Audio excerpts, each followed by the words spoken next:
मित्रों, अगर आप वास्तव में भगवान कल्कि जी के अवतार के बारे में सही और सच जानकारी प्राप्त करना चाहते हैं, तो आप बिल्कुल सही जगह पर आए हैं। मित्रों, इस वीडियो में दी गई समस्त जानकारी संपूर्ण कल्कि पुराण का अध्ययन करने के बाद ही आपके सामने प्रस्तुत की गई है। कल्कि पुराण 18 पुराणों में से एक है और संस्कृत भाषा में रचित है, जिसको हिंदी में रूपांतरित कर आपके सामने प्रस्तुत किया गया है। मित्रों, आज के इस वीडियो में हम जानेंगे कि कब, कैसे और कहां होगा भगवान कल्कि का जन्म, किस प्रकार होगी भगवान कल्कि की शिक्षा और कौन होंगे भगवान कल्कि के गुरु। साथ ही जानेंगे भगवान कल्कि और पद्मा की प्रेम कहानी के बारे में, भगवान कल्कि के 2 विवाह होने का कारण तथा कैसे होगा भगवान कल्कि और कली का महासंग्राम। और अंत में हम जानेंगे भगवान कल्कि किस प्रकार करेंगे कलयुग का अंत और कैसे करेंगे सतयुग की स्थापना। अंतिम क्षण में हम जानेंगे कैसे होगी भगवान कल्कि की मृत्यु। मित्रों, अगर आप ये सारी जानकारी प्राप्त करना चाहते हैं तो वीडियो को अंत तक जरूर देखें, क्योंकि अधूरा ज्ञान किसी काम का नहीं होता और यह जानकारी आपको कहीं नहीं मिलेगी। तो चलिए मित्रों, शुरू करते हैं। लेकिन इससे पहले आपसे निवेदन है, अगर आप इस चैनल पर नए हैं तो कृपया चैनल को सब्सक्राइब, बेल आइकन प्रेस कर ले, ताकि ऐसी ही जानकारी आपको मिलती रहे। भगवान श्री कृष्ण के अपने लोक जाने के बाद कलयुग की उत्पत्ति हुई। जब द्वापर युग समाप्त हो गया, तब ब्रह्मा जी ने अपनी पीठ पृथ्वी की तरफ मोड़ ली और ब्रह्मा जी की पीठ से ही अधर्म की उत्पत्ति हुई। और फिर अधर्म के सहयोग से काम, क्रोध, लोभ, मद, अहंकार आदि की उत्पत्ति हुई। अधर्म, काम, क्रोध, लोभ, मद आदि से मिलकर ही कलयुग की रचना हुई। कलयुग के प्रभाव से ब्राह्मणों को वेदों का ज्ञान नहीं होगा, स्त्रियां पर पुरुष का अनुसरण करेंगी, इंसान पूजन, कर्म, व्रत, उपवास और सभी धार्मिक काम करना बंद कर देंगे, मनुष्य 16 वर्ष की आयु में बूढ़े हो जाएंगे, लोग बेवजह आपस में कलह करेंगे, लोग व्यास से अपनी आजीविका चलाएंगे और निर्धनों का शोषण करेंगे। कलयुग के प्रभाव से शिष्य अपने गुरु की निंदा करेंगे, न्यायाधीश दंड देने में असमर्थ और निर्बल हो जाएंगे। जो लोग अधिक बोलेंगे वही पंडित और ज्ञानी होंगे। धन की कामना से ब्राह्मण शूद्रों के यहाँ भोजन, भजन, पूजा आदि करेंगे। बादल भी खंड वृष्टि वाले हो जाएंगे। स्वयं राजा ही प्रजा का शोषण करेगा, जिससे सारी प्रजा कर्ज में डूब जाएगी और सारी प्रजा जंगलों में जाकर रहने के लिए विवश हो जाएगी। कलयुग के प्रथम चरण में लोग भगवान के निंदक हो जाएंगे। कलयुग के दूसरे चरण में लोग भगवान को भूल जाएंगे। तीसरे चरण में वर्ण शंकर उत्पन्न होंगे और चौथे चरण में लोग जाति, पाति, धर्म सब भूल जाएंगे, जिससे पृथ्वी पर उपस्थित सभी देवता पीड़ित होंगे और मां पृथ्वी की रक्षा के लिए तथा धर्म की पुनः स्थापना के लिए भगवान ब्रह्मा जी से प्रार्थना करेंगे। फिर ब्रह्मा जी सभी देवताओं के साथ भगवान विष्णु की स्तुति कर उनसे कलयुग में पुनः धर्म की स्थापना करने के लिए प्रार्थना करेंगे। फिर देवताओं की स्तुति सुन भगवान विष्णु ने कहा कि मैं शीघ्र ही कलयुग में संबल ग्राम में विष्णु यस ब्राह्मण के यहाँ उनकी पत्नी सुमति के गर्भ से जन्म लूंगा। कल्कि पुराण के अनुसार देवताओं को दिए वचन अनुसार भगवान श्री हरि संबल ग्राम में जन्म लेने के लिए ब्राह्मण विष्णु यश जी की पत्नी सुमति के गर्भ में प्रविष्ट होंगे। भगवान विष्णु वैशाख शुक्ला द्वादशी के दिन इस धरती पर जन्म लेंगे। भगवान विष्णु के इस धरती पर आते ही स्वयं गंगा जी उनका अभिषेक करेंगी और सभी लोग वेदों का अनुसरण करेंगे। पवित्र हृदय ब्राह्मण विष्णु यस अपने पुत्र के नामकरण के लिए यजु और सामवेदी ब्राह्मणों को आमंत्रित करेंगे। भगवान कल्कि के बालक रूप का दर्शन करने के लिए द्रोणाचार्य, परशुराम, वेदव्यास तथा द्रोणाचार्य के पुत्र असद्वामा संबल ग्राम में भिक्षुक का बेस बनाकर आएंगे और फिर सभी विष्णु यश ब्राह्मण के यहाँ पहुंचेंगे, जहां विष्णु यश उनका आदर पूर्वक सम्मान करेंगे।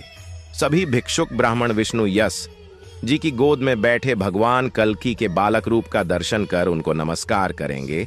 कल्कि पुराण के अनुसार सभी भिक्षुक तथा ब्राह्मण विष्णु यश जी की गोद में बैठे बालक को पहचान लेते हैं कि यह श्री हरि विष्णु है, जिन्होंने कल युग के पापों का नाश करने के लिए अवतार लिया है। अतः इनका नाम कल्कि होगा, जो कली का अंत करेंगे। इस प्रकार सभी उनका नामकरण कर वहां से चले गए। माता सुमति ने उनका भली प्रकार से पालन पोषण किया और वह दिन प्रतिदिन शीघ्रता से बड़े हुए। ब्राह्मणों का हित करने वाले भगवान कल्की के 3 बड़े भाई भी होंगे, जिनके नाम कविप्राग और सुमंत्रक होंगे। अपने पुत्रों को बड़ा होते देख विष्णु यश बोले, हे पुत्रों, अब तुम अध्ययन करने के लिए तैयार हो चुके हो। मैं तुम्हें ब्रह्म संस्कार, उपनयन और सावित्री का श्रवण कराऊंगा। फिर तुम वेदों का अध्ययन करना।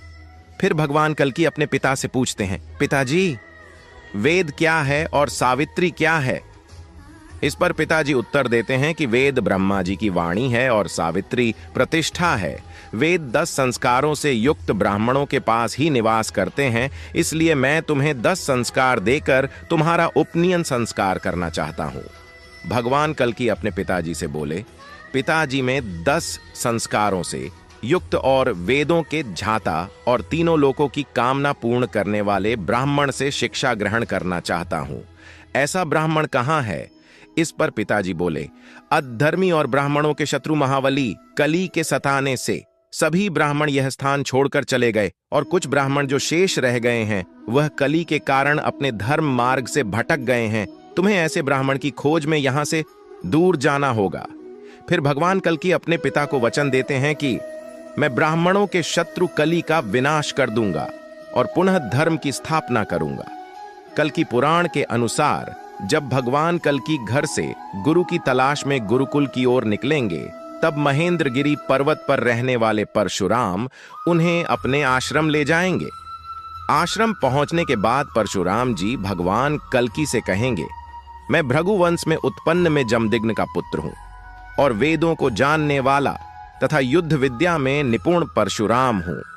मैंने कई बार इस धरती को क्षत्रियों से भीन कर ब्राह्मणों को दान में दे दिया है। आप मुझे धर्म पूर्वक अपना गुरु मानो और मैं आपको वेद तथा युद्ध की शिक्षा दूंगा। परशुराम भगवान कल्की से कहते हैं, मैं इस महेंद्रगिरी पर्वत पर आपकी प्रतीक्षा में कई वर्षों से तपस्या कर रहा हूं।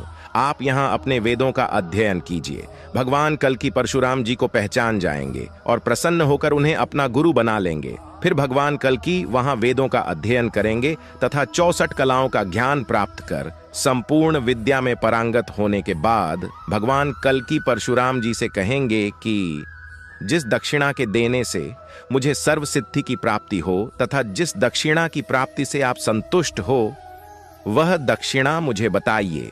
इस पर परशुराम जी भगवान कल्की से कहते हैं, प्रभु, आप स्वयं भगवान विष्णु के अवतार हैं, जो संबल ग्राम में विष्णु यश के यहाँ अवतरित हुए हैं।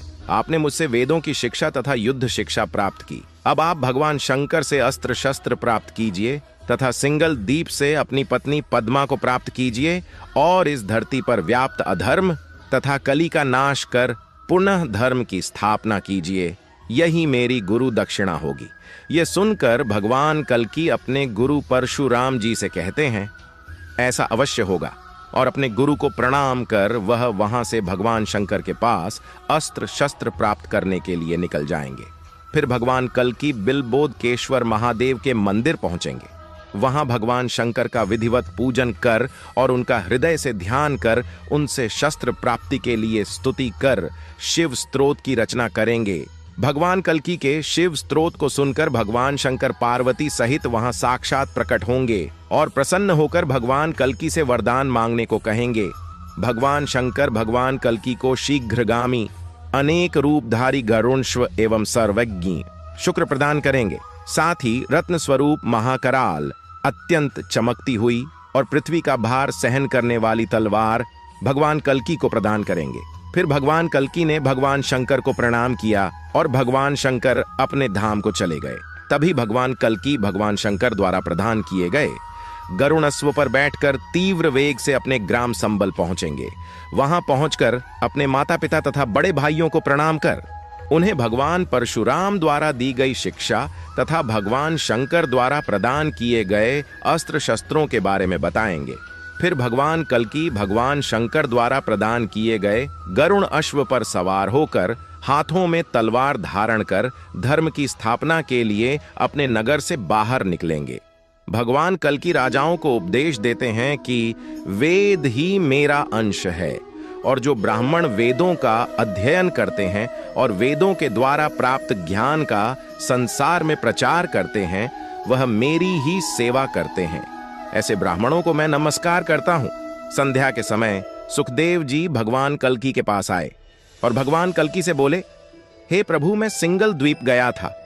वहां की हवाएं सुगंधित है, पक्षी सुंदर गान करते हैं।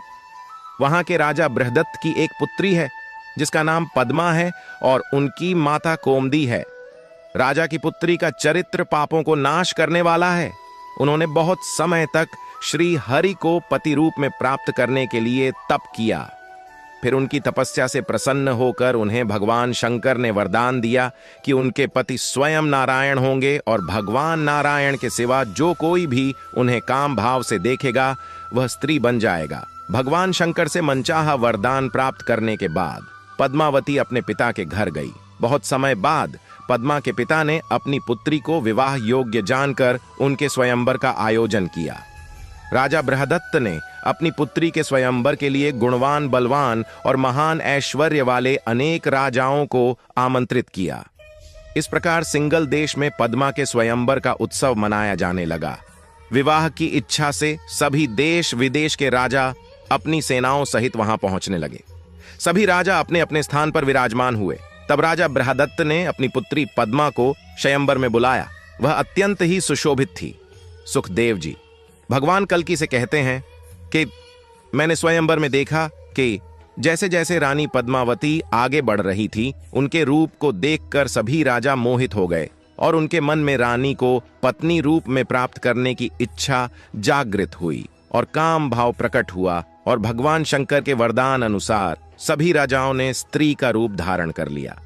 जब सभी राजा स्त्री रूप हो गए तो रानी पद्मावती अत्यंत दुखी हो गई और विलाप करती हुई नीचे बैठ गई। वह अपनी सखी से कहने लगी कि है सखी, कि भगवान ने मेरे भाग्य में कोई वर नहीं लिखा। मैंने ऐसा कौन सा पाप कर दिया कि भगवान शंकर का वरदान मेरे लिए अभिशाप बन गया।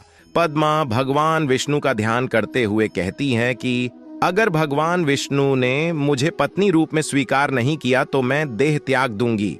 पद्मा के व्याकुल होने पर भगवान कल्की ने शुक से कहा कि हे शुक, मेरा संदेश लेकर तुम शीघ्र ही सिंगल देश प्रस्थान करो और मेरी प्रिया पद्मा को आश्वासन दो कि मैं शीघ्र ही उनसे विवाह करूंगा और निश्चित ही पद्मा मेरी पत्नी होगी। विधाता ने यह सहयोग नियत किया है। यह संदेश देकर तुम जल्द लौट आना। शुक्र ने भगवान कल्की का संदेश लेकर शीघ्र ही उड़कर संबल ग्राम से सिंगल देश को प्रस्थान किया और रानी पद्मावती के कक्ष के निकट नाग केसर के वृक्ष पर बैठ गया और रानी पद्मा से मनुष्यों की वाणी में बोला, आप चंचल नेत्रों से सुशोभित द्वितीय लक्ष्मी ही प्रतीत हो रही हो। विधाता ने संपूर्ण विश्व का रूप आप ही को दे दिया है। शुक के यह अद्भुत वचन सुनकर पद्मा ने हंसकर कहा, तुम कौन हो और कहां से आए हो? इस पर शुक बोला, मैं सब कुछ जानने वाला तथा सब शास्त्रों का ज्ञानी तोता हूं। मेरा नाम शुक है। शुक रानी पद्मा से बोला, आप इतने बड़े राजा की बेटी हो और इतनी रूपवान हो, फिर भी इतनी व्याकुल और दुखी क्यों प्रतीत हो रही हो?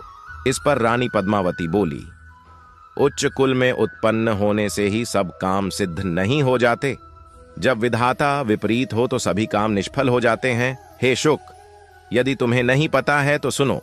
मैंने अपनी बाल और किशोर अवस्था में भगवान शंकर की आराधना की थी।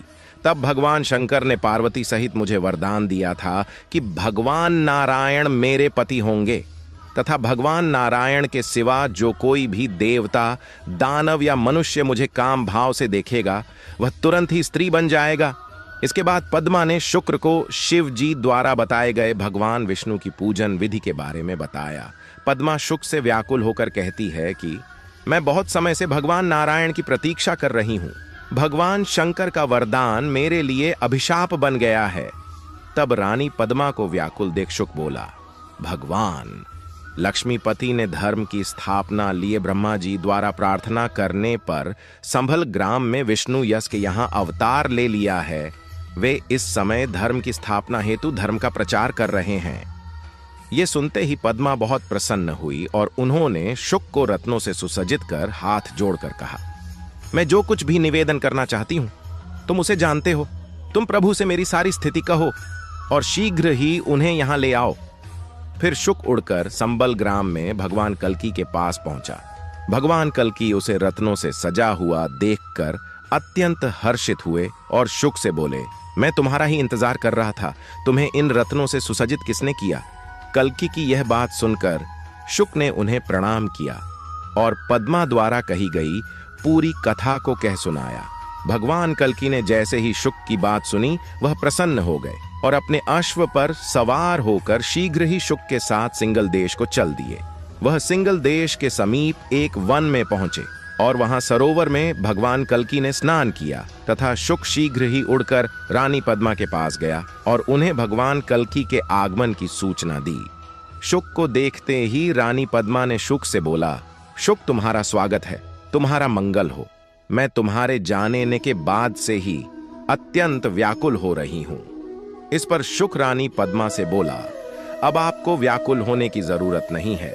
मैं नारायण अवतार भगवान कल्की को आपके देश सिंगल ले आया हूं।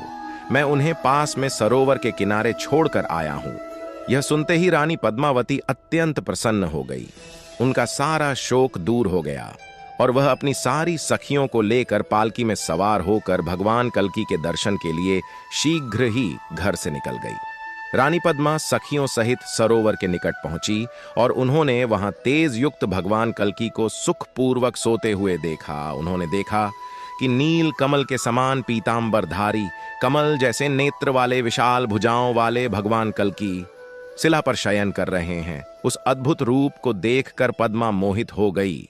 पद्मा ने शंका के कारण उन्हें जगाना उचित नहीं समझा।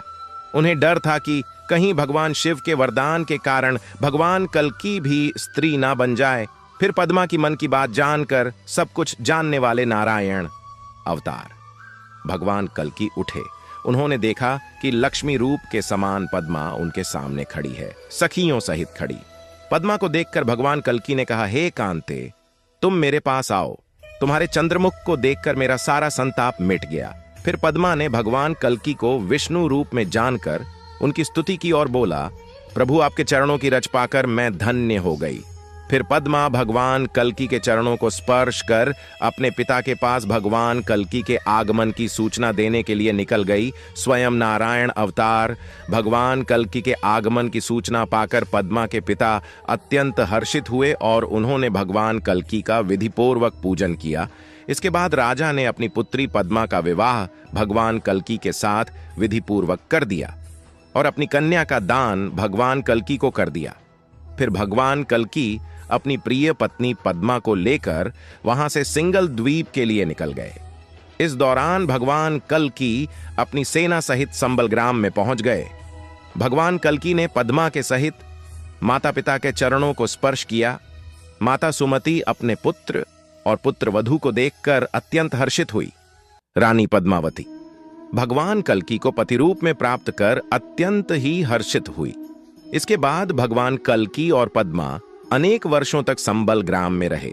भगवान कल्की की पत्नी पद्मा जी ने जय और विजय नाम के 2 पुत्रों को जन्म दिया। यह दोनों ही महाबली और वेदों के ज्ञानी प्रसिद्ध हुए। फिर भगवान कल्की ने जाना कि उनके पिता की अश्वमेघ यज्ञ करने की बहुत इच्छा है। तब उन्होंने ने पिता से कहा, पिताजी, मैं कीकटपुर को जीतकर धन एकत्र करूंगा, जिससे हमारा अश्वमेघ यज्ञ संपन्न होगा। फिर भगवान कल्की अपने पिता से आज्ञा लेकर सेना सहित कीकटपुर की ओर चल दिए। अत्यंत विस्तार वाला कीकटपुर पहले बौद्धों का निवास स्थान था। अब यहां रहने वाले व्यक्ति देहाती, कुल धर्म और जाति धर्म के ना मानने वाले तथा धन और स्त्री तथा भोग आदि में लिप्त रहने वाले हैं। भगवान कल्की की सेना ने लाखों सैनिकों को युद्ध भूमि में धराशायी कर दिया। फिर जिन युद्ध भूमि से डरकर भागने लगा, तब भगवान कल्की ने हंसकर कहा, भाग कर ना जाओ, तुम मेरे बाणों से बच नहीं सकते। मैं तुम्हें अब भी परलोक भेजता हूं, वहां तेरा कोई साथ नहीं देगा, इसीलिए अब भी तू अपने बंधु बांधव को अंतिम बार देख ले। भगवान कल्की के वचन सुनकर वह जिन हंसा और बोला, आप जो बोल रहे हो ऐसा कभी नहीं हो सकता। और जिन ने भगवान कल्की पर बाणों की वर्षा कर दी। सारे तीर भगवान कल्की को स्पर्श करके धरती पर गिर गए। फिर भगवान कल्कि ने धरती पर उतरकर बौद्धों के नायक जिनके केस और हाथ पकड़ लिए और उसको धराशायी कर दिया, जिनको धराशायी हुआ देखकर बौद्ध सेना डर गई और भगवान कल्कि की सेना हर्षित हो गई। फिर भगवान कल्कि अपने हाथों में तलवार लेकर अपने अश्व पर सवार हुए और संपूर्ण बौद्ध सेना का नाश करने लगे। भगवान कल्कि का संग्राम देखकर सभी लोग भयभीत हो गए। संपूर्ण रंग भूमि रक्त से सज गई। कीकटपुर की संपूर्ण बौद्ध सेना और म्लेच्छ सेना का नाश हो गया। फिर भगवान कल्कि वहां से चक्रतीर्थ पहुंचे। वहां पर स्नान कर कुछ समय के लिए अपनी सेना सहित वहीं पर निवास किया। इसके बाद भगवान कल्कि वहां से हरिद्वार चले गए। वहां पर सतयुग तथा धर्म ब्राह्मणों के बेस में भगवान कल्कि के दर्शन करने आए। तब भगवान कल्कि ने उनसे पूछा, आप कौन हो? तब उन्होंने कहा, हे प्रभु, हम आप ही के द्वारा उत्पन्न सतयुग और धर्म है। इस समय सक कंबोज सौवर कलयुग के निवासी हैं। उस कली ने हमें हराकर बंदी बना लिया है। हे प्रभु, इस समय सभी साधु कलयुग के प्रभाव से पीड़ित है। हे प्रभु, हमारी रक्षा कीजिए। तब भगवान कल्कि ने धर्म से कहा कि अब सतयुग आने ही वाला है, तुम अब डरना छोड़ दो। भगवान कल्कि के वचन सुनकर धर्म प्रसन्न हो गया। फिर भगवान कल्कि धर्म के साथ कलयुग के राक्षस कली के निवास स्थान में पहुंचे। वहां चारों ओर भूतों का वास होने के कारण दुर्गंध फैली हुई थी। वहां पर हर वृक्ष पर उल्लू बैठे हुए थे। हर घर में स्त्रियों का विवाद क्लेश हो रहा था। यहाँ का हर पुरुष स्त्री के अधीन था। जब भगवान कल्कि के आने के बारे में राक्षस कली को पता चला, तब वह अपने वाहन उल्लू पर सवार होकर नगर से बाहर आया। कली को आता देख भगवान कल्कि ने धर्म के सहित उसके साथ युद्ध प्रारंभ कर दिया। भगवान कल्कि की सेना कली की सेना के साथ भीड़ गई। कली की सेना में 2 कौक और विकोक नाम के राक्षस थे। वह दोनों ब्रह्मा जी से वरदान प्राप्त कर वज्र के समान अत्यंत कठोर हो गए थे। दोनों भाई एक जैसी शक्ल के थे। इन दोनों के साथ भगवान कल्कि का घोर युद्ध हुआ। दूसरी ओर धर्म ने अत्यंत क्रोधित होकर कली से युद्ध प्रारंभ कर दिया। धर्म का साथ देने के लिए सतयुग भी उनके पास आ गया। तब कलयुग का राक्षस कली अपने को हारा हुआ देख अपने वाहन को वहीं छोड़ अपने नगर में वापस भाग गया। इधर कोक विकोक का भगवान कल्कि से भयंकर युद्ध चल रहा था, जिसको देखकर सभी देवता तथा मनुष्य भयभीत हो गए। कोक विकोक के प्रहार से भगवान कल्कि के सभी अस्त्र शस्त्र जमीन पर गिर गए और फिर भगवान कल्कि ने क्रोधित होकर भाले से विकोक के सिर को छेद दिया, जिससे वह मृत्यु को प्राप्त हो गया। लेकिन ब्रह्मा जी के वरदान के अनुसार जब कोक ने उसे देखा तो वह पुनः जीवित हो गया। फिर भगवान कल्कि ने कोक का भी भाले से छेदन कर दिया, जिससे वह मृत्यु को प्राप्त हुआ। परंतु जब उसके भाई विकोक ने उसको देखा तो वह पुनः जीवित हो गया। यह देख सभी लोग आश्चर्यचकित हो गए। फिर उन दोनों राक्षसों ने भगवान कल्कि के साथ पुनः संग्राम शुरू कर दिया और बहुत समय तक लड़ते रहे। भगवान कल्कि के अश्व ने भी उनके साथ बहुत समय तक युद्ध किया। तब ब्रह्मा जी भगवान कल्कि के पास आए और हाथ जोड़कर भगवान कल्कि से बोले, हे प्रभु, यह दोनों राक्षस अस्त्र शस्त्रों से नहीं मारे जाएंगे। अगर इन दोनों को एक ही समय में गाल पर थप्पड़ मारा जाए तो यह दोनों मृत्यु को प्राप्त होंगे। ब्रह्मा जी की बात सुनकर भगवान कल्कि ने दोनों राक्षसों के बीच में पहुंचकर भगवान कल्कि ने अपने दोनों हाथों से वज्र के समान दोनों के गालों पर प्रहार किया, जिससे उनके मस्तक चूर चूर हो गए और दोनों राक्षस मृत्यु को प्राप्त हुए। उधर भगवान कल्कि की सेना कली की सेना का श्रृंगार कर रही थी और भगवान कल्कि की सेना ने कली के सभी सैनिकों का संहार कर दिया। वहीं धर्म सतयुग को साथ लेकर राक्षस कली की राजधानी में प्रविष्ट हुए। वहां धर्म ने अपने अग्निबाण से कली के संपूर्ण नगर को जला दिया, जिसमें कली की पत्नी भी जलकर मरण अवस्था को प्राप्त हुई। फिर वह कली रोता हुआ अदृश्य रूप से अन्य वर्ष में प्रवेश कर गया। इस प्रकार कली यह युग छोड़कर भाग गया। जब भगवान कल्कि कली तथा कोक विकोक पर विजय प्राप्त कर लेंगे, तब वे वहां से अपने अश्व पर सवार होकर और अपने हाथों में तलवार लिए अपनी सेना सहित भल्लाट नगर में पहुंचेंगे। भल्लाट नगर के राजा शशिध्वज भगवान कृष्ण और विष्णु के परम भक्त थे। जब उन्हें भगवान कल्कि के अपने नगर में आने की सूचना मिली, तब उन्होंने भगवान कल्कि को साक्षात नारायण अवतार जानकर प्रणाम किया और अपनी सेना को लेकर युद्ध के लिए घर से निकलने लगे। तब राजा स्वशीधज की पत्नी सुशांता, जो भगवान विष्णुव्रत परायण थी, उन्होंने जब अपने पति को भगवान कल्कि से युद्ध के लिए जाते हुए देखा, तब वह कहने लगी, हे स्वामी, कल्कि जी तो साक्षात भगवान विष्णु के अवतार हैं, आप उन पर प्रहार कैसे करेंगे? इस पर राजा बोले, हे प्रिय, ब्रह्मा जी ने क्षत्रियों के लिए जो धर्म निश्चित किया है उसका पालन करना चाहिए। रणभूमि में चाहे सामने स्वयं नारायण ही क्यों ना हो, उन पर भी वार करना चाहिए। राजा शशिध्वज ने जब युद्ध क्षेत्र में भगवान कल्कि को देखा, तब राजा भगवान कल्कि के रूप को हृदय में धारण कर उनसे बोले, हे प्रभु, आइए मेरे हृदय पर प्रहार कीजिए। अगर आप मेरे बाणों से बचना चाहते हैं तो मेरे हृदय पर वार कीजिए। राजा भगवान कल्कि के साथ युद्ध करने के लिए आगे बढ़े और भगवान कल्कि पर प्रहार करने लगे। राजा ने उन पर अनेक प्रहार किए, लेकिन राजा के सारे प्रहार निष्फल रहे। तब राजा ने पर्वत पर चढ़कर भगवान कल्कि पर बाणों की वर्षा कर दी। बाणों की वर्षा से भगवान कल्कि का शरीर घायल हो गया। तब भगवान कल्कि ने क्रोधित होकर राजा पर अनेक प्रहार किए, जिससे राजा मूर्छित हो गए। इस प्रकार दोनों में घोर युद्ध प्रारंभ हो गया। राजा ने भगवान कल्कि पर मुष्ट प्रहार किया, जिससे भगवान मूर्छित हो गए और जमीन पर लेट गए। तब धर्म और सत्य उन्हें वहां से ले जाने लगे। तब राजा ने दोनों को कांख में दबा लिया और भगवान कल्कि को अपने कंधे पर उठाकर हर्षित होते हुए अपने घर ले गए। घर पहुंचकर राजा ने अपनी पत्नी सुशांता को विष्णु मंदिर में स्थित पाया। उसके चारों ओर वैष्णव नारियां बैठकर भगवान विष्णु का भजन कर रही थीं।